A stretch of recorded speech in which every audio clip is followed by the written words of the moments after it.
Hello అండి, welcome back to Priya food hub. Dosa రుబ్బు లేదా ఇడ్లీ రుబ్బు ఉంటే పొంగనాలు వేసుకోవచ్చు. అది క్వైట్ కామన్. కానీ అవి ఏమీ లేకుండా కూడా చేసుకోవచ్చు. కేవలం 10 నుంచి 15 నిమిషాల్లోనే కరకరలాడే అద్దరిపోయే బ్రేక్ఫాస్ట్ చేసుకోవచ్చు. అస్సలు శ్రమ లేకుండా అన్ని ఇంట్లో ఉండే వాటితోనే చేసుకోవచ్చు. చూసేద్దాం పదండి. ఉప్మా రవ్వతో ఉప్మా చేస్తే మాత్రం పెద్దగా ఎవరు ఇష్టపడరు కదా. ఇలా చేస్తే మాత్రం అందరూ ఇష్టపడతారు. నేనైతే 1 కప్పు వరకు ఉప్మా రవ్వను తీసుకున్నాను. అందులోనే సన్నగా తరిగిన కొత్తిమీర, ఉల్లిపాయలు, పచ్చిమిర్చి, కొంచెం కరివేపాకు, కాస్తంత అల్లం తురుము కూడా వేసేసుకుని, ఉప్పు ఇంకా బేకింగ్ సోడా కూడా వేసేసుకుని, పుల్లని పెరుగు 1 కప్పు వరకు వేసుకోవాలి. ఈ పెరుగుతో పాటు మనం వేసుకున్న రవ్వ ఇంకా దినుసులన్నీ కూడా చక్కగా కలిపేసుకోవాలండి. రవ్వ కొంచెం కొంచెంగా మొత్తం అంతా కూడా పెరుగుని పీల్ చేసుకుంటుంది. చాలా కమ్మగా ఉంటుంది. కొంచెం గట్టిగా ఉంది కాబట్టి చాలా తక్కువగా 2 స్పూన్స్ వరకు వాటర్ ని వేసేసుకుని కలిపి మళ్ళీ చక్కగా ఒకసారి ఉండలు లేకుండా బాగా కలిపేసుకున్న తర్వాత మూత పెట్టేసుకుని జస్ట్ ఒక 5 నిమిషాల నుంచి 10 నిమిషాలండి అంతే పక్కన పెట్టేసుకోవాలన్నమాట. ఈ లోపు మీరు చట్నీ కావాలంటే చేసుకోవచ్చు. చెప్పాలంటే ఇవి చట్నీ లేకుండా కూడా చాలా బాగుంటాయండి. చిన్నపిల్లలకి పెట్టాలనుకుంటే మాత్రం పచ్చిమిర్చి ఇంకా అల్లం కూడా జాగ్రత్తగా చూసుకుని వేసుకోండి.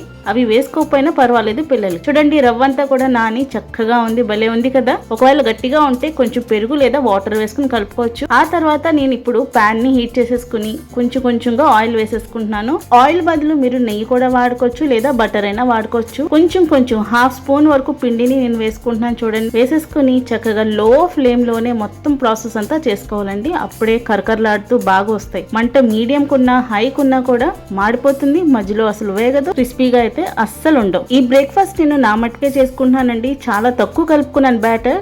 సో 1 గుంత మాత్రం మిగిలిపోయింది, అయినా పర్వాలేదు.